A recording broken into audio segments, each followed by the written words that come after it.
Perfect.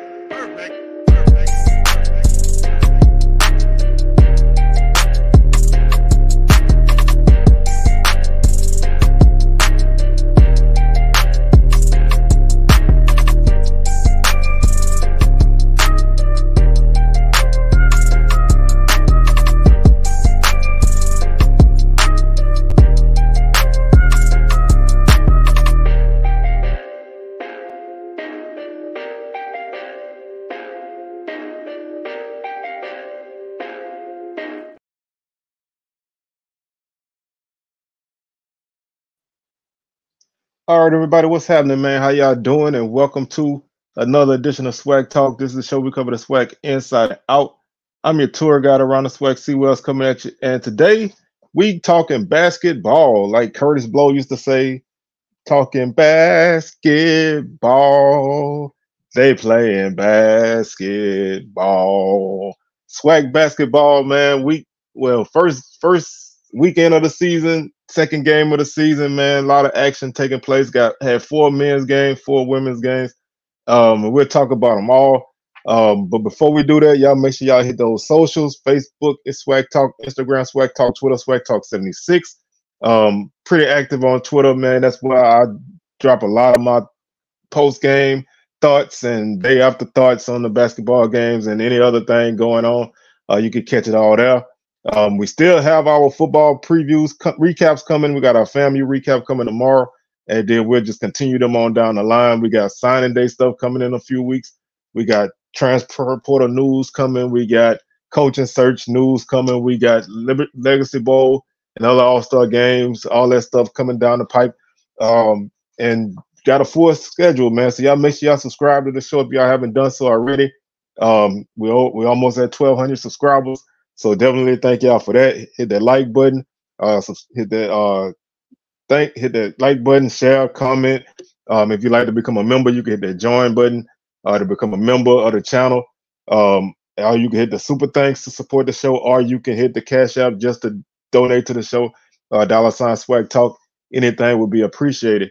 So, man, let's go ahead and jump into this, man. We're going to start off with the women's action. We're not going to waste any of your time. First off, we're going to start off with Prairie View and Southern. The Lady Jags picked up an 84-56 victory over Prairie View. This game was a 3-point game after 18-15.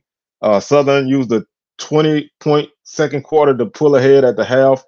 And then after a 2-point difference in the third quarter, they outscored Prairie View by 11 in the fourth to pick up an 84-56 victory. The Jags improved to 4-9 overall, 2-0 in conference. Prairie View drops to 4-8 in conference and 0-2 overall. Prairie View was led in scoring by Ryan Payne. She had 14 points. Also had 3 rebounds. She was 6 of 14 from the field, 0 for 1 from 3, and 2 for 2 from the line. She also had 3 steals on the game. Jada Robertson had 12 points, and Amari Williams had 11 to round out the double-digit scores for the Panthers. Robertson had 6 rebounds as well and 2 steals. The Panthers finished with 27 rebounds. They had 7 assists, 24 turnovers, 4 blocks, and 9 steals. They finished the night shooting 35.4% from the field, 7% from 3. They were 1 for 14, and they were 70% from the free throw line, 21 of 30. Southern was led by Genovia Johnson with 18 points. Other than that, Sarivia Legions, she had 10 points as the only other Jaguar in double digits. They did have 3 other scores with 9 points, so they had a couple other people nearly getting double figures. Johnson had 5 rebounds. Gordine had 6 to lead the team. Johnson was 4 of 8 from the field and 10 of 12 from the line. Southern finished with 36 rebounds. They had 19 assists, 19 turnovers, 4 blocks, and 14 steals. They shot 46% from the field on the night, 41% from 3, and 77% from the free throw line. They benefited from 44 points in the paint to Prairie View's 26, and they also were able to get 46 bench points on the night. So a really solid game for Southern. Another home victory as they wrap up this first weekend with 2 victories. Prairie View dropped their second straight game on their Louisiana trip. So they are gonna have to kind of rebound and get themselves back on track. This was again a close first quarter game, but Southern was able to kind of pull away and get the victory. Our next game that we will discuss is Alabama A&M taking on Valley. The Bulldogs beat the Devilettes 83-67. Bulldogs actually trailed by 4 after 1. They outscored Valley by 4 in the second quarter to go into the half, tied at 37. 11-point difference in the third quarter is the big difference in this game. Prairie View Valley was outscored 46-30 in the second half, and that was enough to get the Bulldogs an 83-67 lead victory against the Delta Devils. 6-8 is the overall record for the Bulldogs. They are 1-1 in conference. Valley drops to 1-14 and 0-2 in conference, dropping 2 home games. Victoria Dixon led the Bulldogs off the bench with 21 points. She was 6 of 14 from the field, 3 of 5 from 3, and 6 of 10 from the line. Amira Simmons had 16 points. She was 5 of 9 from the field, 3 of 6 from 3, and 3 of 4 from the line. Darian Bergen had 15 points and 4 rebounds. And Alicia Wilson, player of the week, I don't even care. 14 points, 24 rebounds. She was a monster on the boards. She almost out-rebounded Valley by herself. Valley finished with 29 rebounds. She had 24. That's putting in work. That's a hell of a double-double, 14 and 24. That's a salute. That's a soldier rag. That's whatever you want to call it, man. Big shouts out there. She was 6 of 9 from the field and 2 of 4 from the line. 12 offensive rebounds, 12 defensive rebounds. She also had 2 blocks and 2 steals and 3 assists. Oh, Lord. She balled out in this game. So salute to her for really putting the team on her back and getting the dub. Like I said, Bulldogs finished with 44 rebounds. They had 10 assists, 23 turnovers, which was kind of a bad point for them in this game. They had 3 blocks and 16 steals. They would shoot 45% from the field, 38 from 3, and 68 from the line. Bulldogs had 36 points in the paint and 28 bench points. Valley was led by Shadama McKnight with 23 points. She was 7 of 16 from the field, 2 of 6 from 3, and 7 of 11 from the free throw line. She had 2 rebounds. She had 5 assists and 6 steals. She did her thing as well. Like I said, she's continuing to show why she's one of the SWAC top players to look out for. Just have to get the team on track with her. Aaliyah Durham, she finished with 17 points off the bench. She was 7 of 9 from the field and 3 of 3 from the line. She also had 4 rebounds. Lizzie Walker led the team with 7 rebounds along with Amberly Brown. They both had 7 rebounds on the night. Valley, 29 rebounds, 11 assists, 23 turnovers. So 46 total turnovers in this game. 3 blocks, 14 steals. Valley would shoot 44% from the field, 35 from 3, and 66 from the line.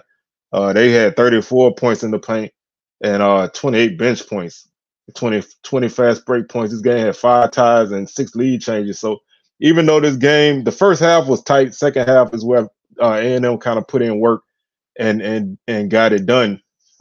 Just a really, really good effort on the road. And when you have one player can register 24 rebounds, and half of offensive rebounds and half of defensive rebounds, you're just controlling the paint on both ends. And when you're a team like Valley, who kind of struggles to score and really doesn't have a lot of playmakers, that makes it tough for you in a game like this. So really good win for Alabama A&M, bouncing back from that UAPB loss to get their first conference win. Speaking of a team picking up their first conference win, Texas Southern Tigers beat the Grambling State Tigers by a score of 72-67. Texas Southern improves to 2-11 overall, 1-1 in conference. Grambling drops to 7-6 overall and 1-1 in conference. 23-11 was the first quarter score for TSU. Grambling would score 15 points in the second quarter to Texas Southern 16 to go into the half down 39-26. Grambling would outscore Texas Southern in the second half 41 to 33. Um, and that was not enough to get the Tigers over the hump, but they were able to chew into that lead and ultimately drop a 5-point decision. Texas Southern was led by Tanya Lawson with 17 points off the bench. She was 4 of 11 from the field, 2 of 4 from three, 7 of 8 from the line. She had 5 rebounds and 4 assists, as well as 2 steals. Anela Thomas finished with 16 points. She was 5 of 9 from the field, 3 of 5 from three, and 3 of 4 from the line. She had 5 rebounds as well. Jada Belton had 11 points and 9 rebounds. And Naya Harmon had 13 points and 4 rebounds. So they finished with 4 double-digit scores, 38 rebounds on the night, 14 assists, 24 turnovers. They had turnover problems on Saturday as well. So their Achilles heel right now is controlling the basketball. They had 5 blocks and 5 steals, shooting 41% from the field, 53 from the 3-point line, and 78 from the free throw line. They finished the night with 22 points in the paint. They had 13 points off of turnovers and 35 bench points. So a really good night by the bench for TSU. Kaya Wormsley led Grambling with 17 points and 10 rebounds. So she had a double-double. 7 of 21 from the field, 2 of 6 from 3, and 1 of 1 from the line. She also had 1 steal and 3 assists. Zayla Tenner had 11 points and 3 rebounds. Also chipping in with 10 points apiece, Anaya Grant and Jasmine Jackson. They both had 10 points apiece. Grambling finished with 40 rebounds, 13 assists, 11 turnovers, 1 block, and 13 steals. They ultimately shot 29% from the field. Their first half was their undoing. They shot 19% in the first quarter and 27 in the third. 27 in the second, as well as 28 in the third. So just a bad shooting night for Grambling at home. 13% from the field, from the 3-point line, 88% from the free throw line, 32 points in the paint on the night, and 30 bench points for them as well. So just a poor shooting night for Grambling is what did them in this game. Statistically, other than that, they were kind of in this game. But when you can't shoot well, especially at home, you're gonna struggle. And I feel like, you're not automatically going to make shots because you're at home, but I feel like your comfort level at home is always greater. So being able to shoot on the rims that you practice on, shoot on the rims that you shoot around on, shoot in the gym that you're familiar with, you should shoot better. But you have those off nights, and the Grambling had one of those off nights against a team that they probably should have beat, but they dropped their game. So our final women's game of the day, Pine Bluff beat Alabama State 85-52. Golden Lions improved to 7-8 7-8 overall, 2-0 in conference. Alabama State drops to 1-12 in conference, 1-12 overall, and 1-1 in conference. 33-11 first quarter is the difference in this game. Going up by 22 after 1, there's not a lot that can happen for you positively if you're the other team. Alabama State did win the second quarter 13-12, but that obviously sent them into the half down 45-24. They were outscored by 7 in the third quarter and 5 in the fourth. So just no real rhythm for Bama State. Pine Bluff was able to do whatever they wanted and got the win at home, winning their second straight home game, winning their second straight conference game, and finding themselves in a good spot early in conference play. Alabama State was led by April Hooks off the bench with 13 points. She was 4 of 9 from the field, 3 of 8 from 3, 2 of 3 from the line. She also had two rebounds and 1 assist. Khadijah Harris had a double-double off the bench, 11 and 14. She also had 6 turnovers, which is a crucial point for this team. But she was 3 of 7 from the field and 5 of 7 from the line. Bama State finished with 31 rebounds, 11 assists, 32 turnovers.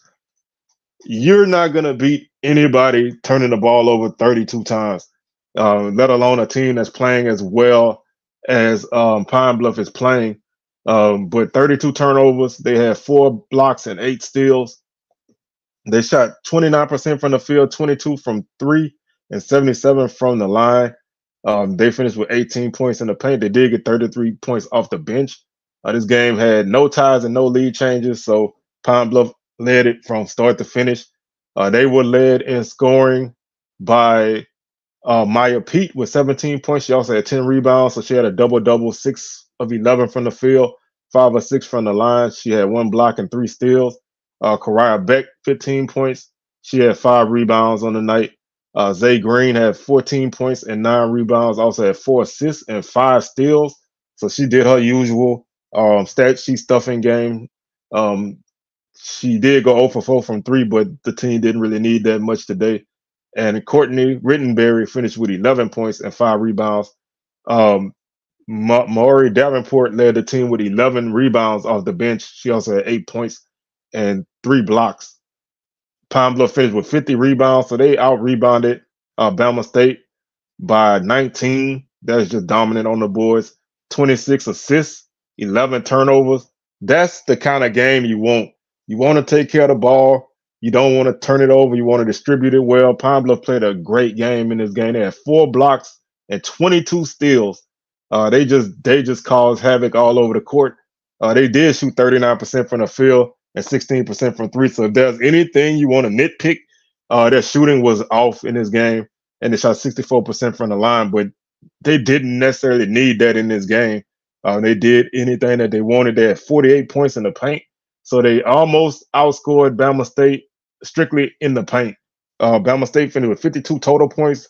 Pine Bluff had 48 points in the paint. So they just dominated this game. They had 24 fast break points, 35 points over turnovers, and 22 bench points, 12 second chance points as well. So they just had their way in this game and definitely gave Alabama State a world of trouble. This Bama State team looks like they're gonna be in for some work in this season. Again, last season this was a team who finished in tied for second. They did lose like 3 starters, so I think they lost a key freshman. So this team is really starting over. So we'll see where they turn out as the season goes on. Looking at the upcoming schedule for this week, there's 2 games on Thursday. Alcorn is at Alabama A&M. That's a 5 o'clock tip. And Jackson State is at Bama State, which is also a 5 o'clock tip. Saturday, Grambling is at Bethune-Cookman. Southern is at Florida A&M. That's a 1 p.m. tip. Valley is at Prairie View, and Pine Bluff is at Texas Southern. Jackson State is at Alabama A&M, and Alcorn is at Alabama State. Those 2 games are 2 o'clock tips. Also, on Monday, we'll go ahead and run through the Monday games. Pine Bluff is at Alabama. Pine Bluff is at Prairie View. Alabama A&M is playing Alabama State in Mobile. That's the Bridge Builders Classic. That's on Monday. Southern is at Bethune-Cookman on Monday. Grambling is at FAMU on Monday, and Valley is at Texas Southern on Monday. So that's our women's action. Heading over to the men's action.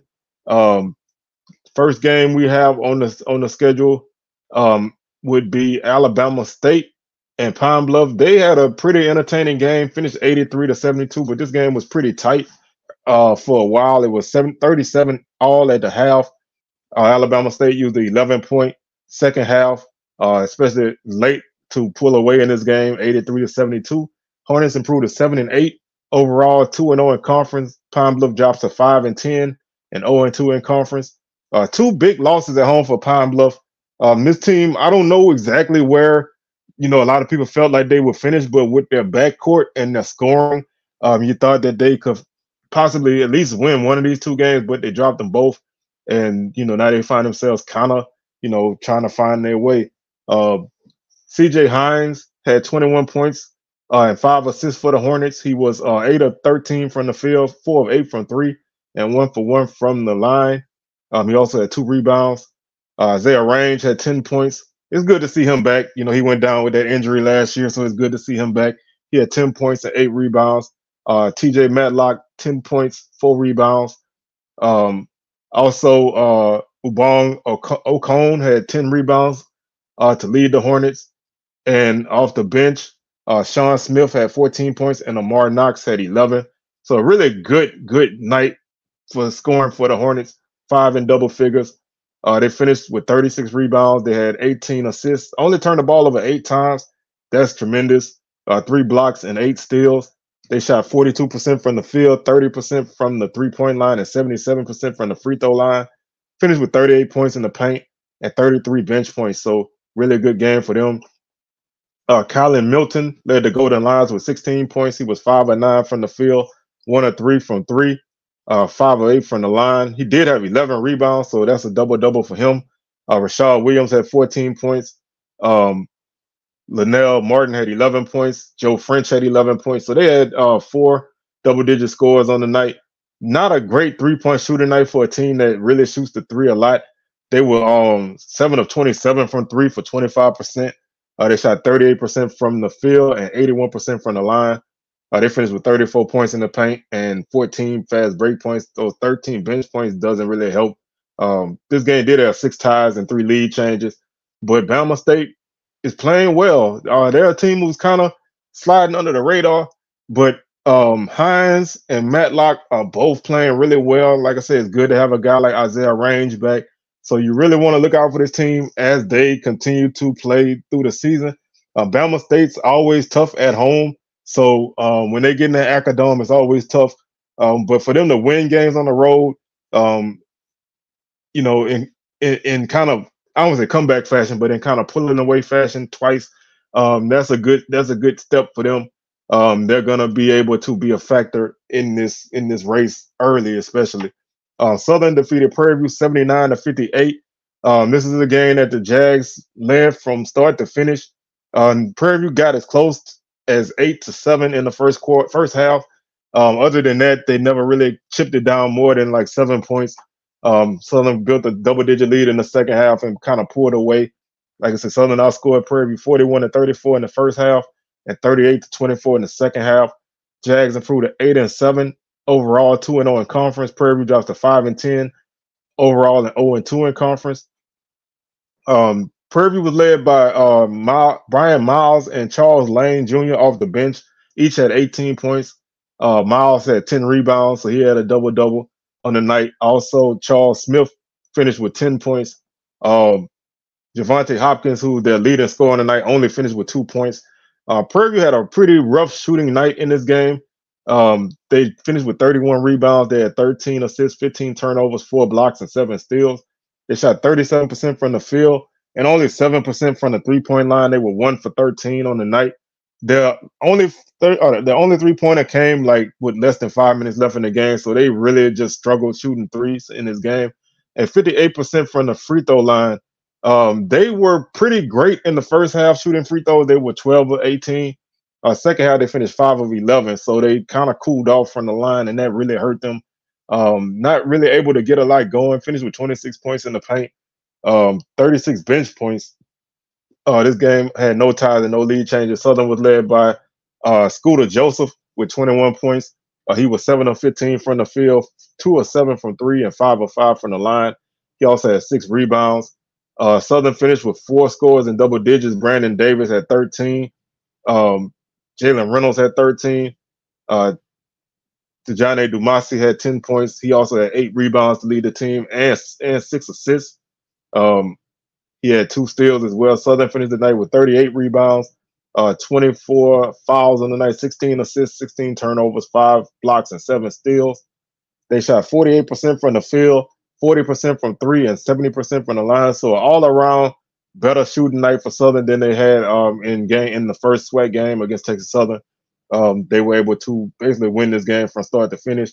34 points in the paint for the Jaguars, 20 points over turnovers, 33 bench points. They also had 14 fast break points to pick up their second straight conference victory. Next game on the schedule will be Grambling and Texas Southern. TSU, their team, I don't really put a lot of stock in that team early. I mean, we know that this team is the 3-time conference champs. They came in the tournament last season at number 8 and won it. I don't put anything past TSU and winning in March. I'm not saying that losing doesn't matter, but if you got this team on the ropes early, sometimes it doesn't really matter a lot. but they were able to beat Grambling in this game 54-52. In a game they trailed for quite a good stretch. They trailed 27-21 at the half. They used an 8-point difference in the second half to win this game by 2. They improved to 3-10 and 1-1 in conference. Grambling drops to 4-11 and 1-1 in conference. Texas Southern was led by Zaire Hayes with 16 points. He had 8 rebounds as well. He was 4 of 9 from the field, 1 of 2 from 3, and 7 of 7 from the line. Kenny Hunter had 10 points on the night to round out the double-digit scores for Texas Southern. No PJ Henry in this game, so that definitely kind of slows you down a bit. He did get a little banged up against Southern. I don't know if he's feeling the effects of that, but I think he went out with an injury against Southern, so we'll see how that goes. 36 rebounds for Texas Southern, 12 assists, 13 turnovers, 4 blocks, and 7 steals. Shot 34% from the field, 38 from 3, and 86% from the line. When you play a close game like that, you definitely want to make your free throws, and going 13 or 15 from the line is always going to help you out a lot. They finished with 18 points in the paint and 15 points off of turnovers. That was at 19 bench points. This game had 1 tie and 3 lead changes. Grambling was led by Chamichael Moulton off the bench with 11 points. He also had 6 rebounds. And Jalen Johnson had 10 points off the bench as well and 5 rebounds. Jordan Smith finished with 7 rebounds to lead the Tigers on the boards. They finished with 38 rebounds. They had 8 assists, 12 turnovers, 1 block, and 7 steals. Shot 35% from the field, 17 from 3, and 63% from the line. They finished with 26 points in the paint. They had 14 points off of turnovers. They registered 30 bench points. They also had 11 fast break points. Big win for Texas Southern, though, because, like I said, even though we look at this team as a team that's built for late in the season, you still want to win games when you can, and especially on the road. Winning games on the road goes a long way in helping you in this conference. You definitely want to win at home, but winning on the road always helps you so much. So that's definitely a big victory for them. In a game that they didn't really play that well. This first portion, this first weekend of basketball for TSU, they didn't play well in either game, but they were able to rebound and get a victory in this one.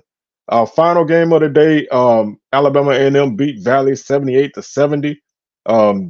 Bulldogs led this game 40-31 at the half. Valley outscored the Bulldogs 39-38, but it was not enough in the second half, and they lost by 8.